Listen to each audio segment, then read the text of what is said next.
Assalamualaikum warahmatullahi wabarakatuh. Bismillah, alhamdulillah. Wassalatu wassalamu ala rasulillah Sayyidina maulana Muhammad wa ala alihi wa sahbihi wa mawalah. Wa la hawla wa la quwwata illa billah. Amma ba'd.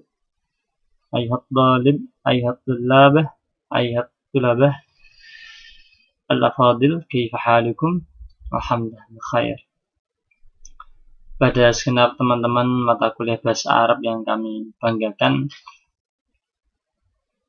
dalam kesempatan kali ini kami hanya akan menambahi beberapa catatan seputar af'al tafdil dan juga adat yang mana pembahasan ini saling bersambung antara pemahaman kita di awal kuliah, mulai dari kalam, lalu ma'rifat nakirah, lalu ma'arab dan mabni, lalu isinya dibaca rafa, yang dibaca nasab dan jar. Dan kesempatan ini kita mulai belajar bareng, yakni dengan isim tafdil. Kalau teman-teman yang pernah belajar alfiyah mungkin akan paham bahwa af'al tafdil itu mulai ada pada bait ke-496. Sebelum ini ada bait tentang ta'ajjub, ada bait tentang mudhaf ilaih, tentang huruf jar, maf'ul, fa'il, dan abi fa'il. Jadi secara bait alfiyah ini posisinya sudah ke tengah. Setelah ini baru qanaat atau baqi dada. Dalam bait alfiyah, sugmi masyughin minhu li ta'ajjubi af'al tafdili wa balladhubi. Dalam pengertian af'al tafdil, kalau secara harfiah mungkin teman-teman yang belum pernah belajar alfiyah, af'al tafdil itu dikira fi'il tafdil. Padahal yang namanya af'al tafdil ialah isim yang mana isim itu tergolong isim ghairu munsharif. Isim ghairu munsharif kemarin sudah pernah saya jelaskan, ilahnya itu ada 9. Ijma' wazin adilan anis bima arifatin raqib wazid ujmatan falwashu qad kamula.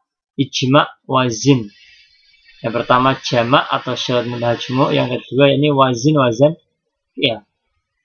Dan af'al tafdil ini ialah salah satu dari isim ghairu munsharif yang mengikuti wazan fi'il, yakni wazan af'alah. Kok bisa demikian? Bagaimana? Karena isim ghairu munsharif ini, yang af'al tafdil ini, bisa diberi alamat kalimat isim, yakni diantara ya al, dan juga termasuk ilatnya ialah yakni ilat sifat dan ilat wazan fi'il. Sehingga dalam pembahasan af'al tafdil itu ada yang disebut isim tafdil. Secara harfiah tafdil artinya melebihkan, ngeluwehake. Dan dalam bait alfiyah yang pertama tentang af'al tafdil, yakni sugmi masyughin minhu li ta'ajjubi af'ala li tafdil wa balladhubi. Yakni isim sifat yang bisa dibuat ta'ajjub. Ta'ajjub itu wazannya ma'af'ala atau af'il bi. Af'il bi itu wazan ta'ajjub. Ta'ajjub itu yang menyatakan kekaguman. Duhai indahnya ma'ajmala atau ajmil bi. Itu yang ta'ajjub. Setiap yang bisa ta'ajjub itu bisa af'al tafdil. Yakni boleh dibuat af'al tafdil. Caranya bagaimana? Ikut wazan af'ala. Contohnya afdalu zaidun afdalu min amrin. Zaidun utawi zaid afdalu iku luwih mulya min amrin tinimbang amr. Dan dalam contoh ini bahasa af'al tafdil bahasanya sangat banyak sekali.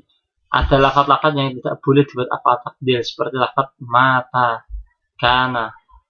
Dan juga jika lafaz tersebut tidak bisa dibuat af'al tafdil, ada lafaz yang bisa dipakai dengan af'al tafdil. Contohnya dalam bait alfiyah diterangkan wa ma bi ila ta'ajjubin muslimani an bi ila tafdilisil.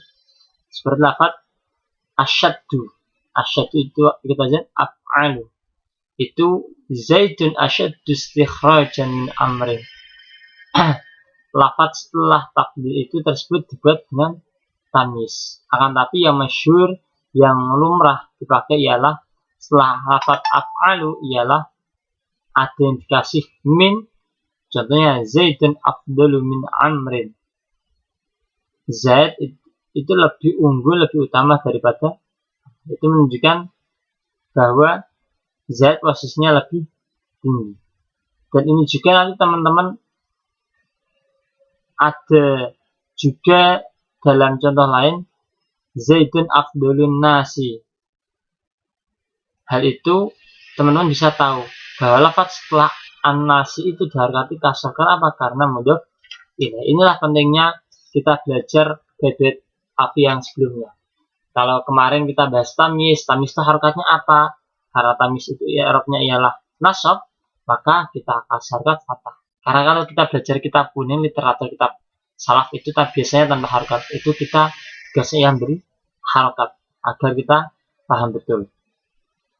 Lalu terkait adat, sedikit tambahan, mulai bait 726 teman-teman yang sudah pernah hafal, mungkin sudah hafal, salah satan bita'yaqulil asyrah fi atima'ahatu mudzakarah fiddi jarrid wal mumayyiz jaruri jam'an bilafzi qalatin fil aksari. Kalau kita belajar adat, maka kita sama belajar dengan rumus. Karena adat itu ialah pembahasan tentang rumus. Contohnya, mulai angka 3, salah satan 3, bita'yaqul asyrah. Maka kita kalau dalam afiyah kul ngucapo siro salah satu lafaz angka 3 bidai kelawan tak la asyar temuko 10. Jadi mulai angka 3 sampai 10, maka jika ma'dudnya ialah laki-laki diberi tanda tak. Maksudnya bagaimana? Jika yang dihitung ialah laki-laki, maka angkanya dikasih tambahan tak. Contohnya salah satu rijalin. Jadi rijalin itu artinya laki-laki. Salah satu angka 3, maka ditulis dengan tambahan tak. Dan ini berlaku kebalik. Jika ma'dudnya atau mumayyiznya itu perempuan, maka justru taknya dihilangi. Contohnya salah sunisain, 3 orang perempuan. Dan ma'dudnya itu atau mumayyiznya harus dijerkan dengan mudhof ilaih. Dan yang banyak ialah menggunakan jamak milah. Contohnya rijalin itu laki-laki. Nanti kebalikan, kalau dalam bait wa mi'atan wal alfa lil fardi adif wa mi'atan bil jam'i naz'ran qad rudif. Jika angkanya ialah angka 100 sampai angka 1000, maka justru ma'dudnya ditulis dengan mufrad. Contohnya indi mi'ata rajulin. Indi mi'atu rajulin. Saya punya 100 laki-laki. Itu rajulin, bukan rijal. Inilah uniknya bahasa Arab.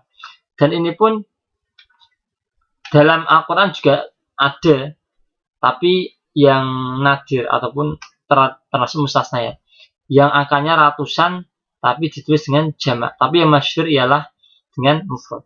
Walabisu fi kahfihim salasami'atin sinina wazdadu tis'a. Inilah pentingnya kita belajar bahasa Arab, belajar nahwu, dan kita korelasikan dengan Al-Quran sebagai kajian prodi kita, sehingga kalau Al-Quran ada yang kaidah, maka kita akan menemukan sirnya, atau setidaknya ialah termasuk mustasnayat, yang mana mustasna tersebut pasti punya dasar yang kuat. Demikian dari kami. Kurang lebihnya mohon maaf atas tambahan kami. Tetap semangat belajar. Wa'alaikumsalam warahmatullahi wabarakatuh.